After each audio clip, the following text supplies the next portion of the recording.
hampir setengah hari rahmat Allah turun, yaitu hujan. Kita berdoa, Allahumma shayyiban nafi'an. Mudah-mudahan hujan yang turun ini menjadi rahmat untuk kita semua. Berselawat kepada Rasulullah sallallahu alaihi wasallam dengan mengucapkan Allahumma shalli ala sayyidina Muhammad wa ala alihi Muhammad, sang qudwah kita, panutan kita yang tidak pernah melupakan kita. Mudah-mudahan nanti kita semua dibangkitkan bersama Rasulullah sallallahu alaihi wasallam. Jamaah yang dimuliakan Allah Subhanahu wa taala, judul tausiah kita pada pertemuan kali ini ialah tentang bahaya riba. Hadirin yang dimuliakan Allah, kita masuk ke pengertian riba terlebih dahulu. Dalam sebuah hadis Nabi sallallahu alaihi wasallam, hadis ini datang dari Abu Hurairah. Suatu saat Rasulullah sallallahu alaihi wasallam berjumpa para sahabat dan beliau bertanya kepada para sahabat.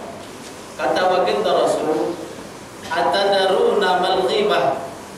Wahai para sahabatku, tahukah kalian apa itu ghibah?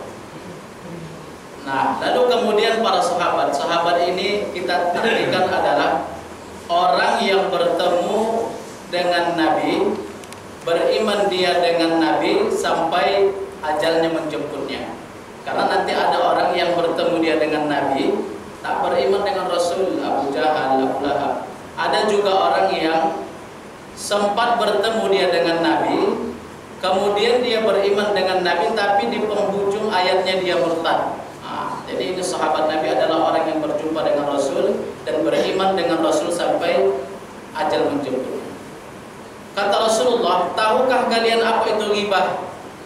Lalu kemudian para sahabat menjawab, Allah wa rasuluhu a'lam. Allah dan Rasulnya yang lebih tahu. Kata Nabi sallallahu alaihi wasallam, dzikruka akhaka bima yukrih. Bahwa ghibah itu adalah engkau menyebut saudaramu dengan sesuatu yang dia tidak sukai. Hadirin wal hadirat yang dimuliakan Allah Subhanahu wa taala.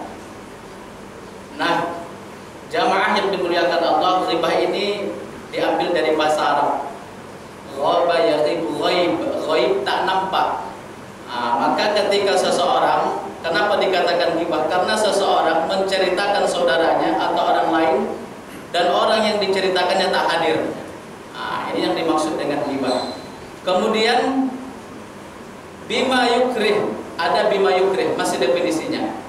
Bima yukrih, ma di sini dalam bahasa Arab namanya ma mausul, agak ilmiah sedikit.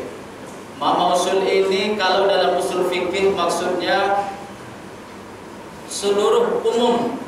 Artinya ketika seseorang menceritakan sesuatu yang tidak disenangi oleh orang lain, maka ini ghibah. Mohon maaf kalau ada orang misalkan rambutnya keriting, lalu kita panggil, hai keriting, dia tak senang, masuk ke dalam kategori ghibah. Apalagi contoh sederhana, gemuk misalkan, teman kita badannya besar, gemuk, orang sini menyebutnya gapua. Kita panggil pula, gapua, dia tak senang, ada dongkol dalam hati. Ini ternyata masuk ke dalam kategori ghibah. Mohon maaf, ada kawan-kawan mungkin yang kulitnya qadarullah hitam, kita panggil hitam, ternyata dia tidak senang. Maka ternyata kaum muslimin yang dimuliakan Allah, ini sudah masuk ke dalam kategori ghibah. Jamaah yang dimuliakan Allah Subhanahu wa taala, maka ghibah ini adalah perbuatan lisan. Ghibah ini adalah perbuatan lisan, bagian mungkin yang termasuk bagian kecil dalam tubuh manusia, tapi efeknya sangat berbahaya. Hadis Nabi sallallahu alaihi wasallam menjelaskan kepada kita, kata Rasulullah, aktsarul khataaya ibni Adam fi lisanih, bahwa sesuatu perkara dalam diri tubuh manusia ini yang paling banyak kesalahannya adalah di lidahnya. Lidah kaum muslimin yang dimuliakan Allah. Maka kemudian karena itulah keluar hadis Nabi sallallahu alaihi wasallam, kata Nabi, man al-muslimu man salimal muslimuna min lisanihi wa yadihi, bahwa muslim yang hakiki itu, muslim yang sejati itu adalah seorang muslim yang selamat ia dari lisan wa yadihi dan perbuatannya. Maka jamaah yang dimuliakan Allah, kenapa kemudian Rasul mendahulukan lisan dari tangan di sini? Karena ternyata lisan ini lebih berbahaya dari tangan. Kalau tangan menampar orang misalkan cuma yang hadir di depannya, kaki menyapa orang yang hadir yang bisa nampak. Tapi ternyata lidah kaum muslimin yang dimuliakan Allah, baik yang ada di dekat kita, yang jauh dengan kita di luar negeri, bisa kita merasuki atau mungkin menyakiti hati orang lain. Inilah kaum muslimin yang dimuliakan Allah, bahaya dari ghibah. Maka oleh karena itu jamaah yang dimuliakan Allah, tapi ternyata lisan ini kalau kita gunakan pada hal-hal yang baik, dia baik. Bukankah seseorang membaca Al-Quran dengan lisannya? Bukankah kemudian orang berzikir dengan lisannya? Bukankah kemudian kaum muslimin orang berkata-kata yang baik dengan lisannya? Maka hadis Nabi, al-kalimatut thayyibah shadaqah, bahwa setiap kalimat yang keluar dari lisan seseorang yang baik-baik dihitung sedekah oleh Allah Subhanahu wa taala. Hadirin yang dimuliakan Allah, apa bahaya ghibah itu? Yang pertama di antara bahaya ghibah itu adalah Allah ibaratkan seperti seseorang yang memakan daging saudaranya, memakan daging, makan bangkai saudaranya. Bisa nanti kita lihat dalam surah Al-Hujurat, kata Allah Subhanahu wa taala, "Wala yaghtab ba'dukum ba'dha." Kata Allah, jangan sekali-kali kamu menggibah satu dengan yang lain. Kenapa ya Allah? Ayat selanjutnya menjelaskan, ayuhibbu ahadukum ay ya'kula lahma akhihi maitan fakarihtumu. Maukah kalian, ini perumpamaan yang diberikan Allah Subhanahu wa taala. Maukah kalian memakan bangkai saudaramu? Nauzubillah min dzalik. Hadirin yang dimuliakan Allah, kita setiap hari mungkin makan daging ayam. Tapi daging ayam ini kalau dia bangkai tak mau kita makannya. Mungkin hari-hari kita makan daging ikan, tapi kalau ikan ini kemudian berubah menjadi bangkai, tak mau kita memakannya. Lalu kemudian ada orang meninggal, wafat, lalu kemudian dimasak dagingnya misalkan, tak mau kita memakannya. Lebih dari itu kaum muslimin, kata Allah dalam ayatnya ini, bangkai saudara kita dalam bentuk bangkai, inilah yang diumpamakan oleh Allah Subhanahu wa taala. Apa kata Allah? Fakarihtumu, pasti kamu keji, pasti kamu jijik, pasti kamu benci. Maka oleh karena itu kaum muslimin, di antara bahaya dari ghibah ini adalah dosa besar. Allah Subhanahu wa taala menjelaskan kepada kita seperti yang sudah kita jelaskan tadi, sama seperti orang yang memakan bangkai saudaranya sendiri. Jamaah yang dimuliakan Allah Subhanahu wa taala, ringan di lidah. Kadang tak sadar kita, tapi ternyata efek dari itu adalah sangat besar dan sangat bahaya di sisi Allah Subhanahu wa taala. Bahaya yang kedua, akibat dari ghibah ini adalah bahwa ghibah ini ternyata bisa membatalkan pahala puasa.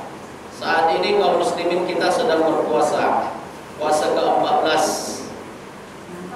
Dalam hadis yang sahih kata Nabi sallallahu alaihi wasallam, khamsatun asya, khamsah 5, 5. Ada 5 perkara yang membatalkan pahala puasa. Puasanya sah, tapi pahalanya tak ada. Puasanya sah, tapi tak mendapatkan pahala. Apa di antaranya? Di antara yang 5 itu adalah al-ghibah, ghibah kaum muslimin yang dimuliakan Allah. Maka di antara bahaya ghibah yang kedua adalah dapat membatalkan pahala puasa. Yang terakhir, jamaah yang dimuliakan Allah Subhanahu wa taala, bahwa ghibah ini adalah dapat mengeraskan hati.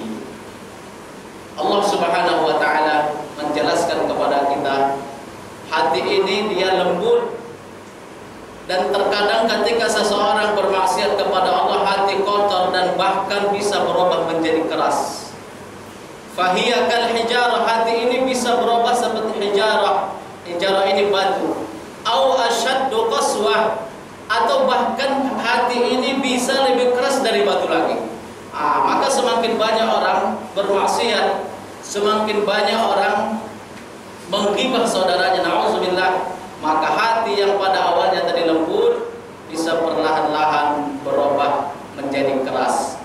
Fi qulubihim marad, di dalam hati mereka itu kata Allah ada penyakit. Fazadahumullahu marada, Allah tambah penyakit itu. Semakin banyak kita terjerumus dalam maksiat, semakin banyak kita menggibah orang lain, wal'iyadu billah, maka hati berubah, bertambah penyakit di dalamnya. Fi qulubihim marad fazadahumullahu marada wa lahum 'adzabun alim. Bagi mereka nanti di akhirat adalah azab yang sangat pedih.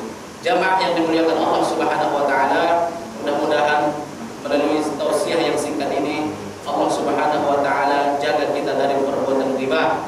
Allah Subhanahu wa taala selamatkan kita dari perbuatan ghibah, dan tentunya kita berdoa berharap kepada Allah mudah-mudahan Allah senantiasa menjaga dan memberikan kepada kita kesehatan, saudara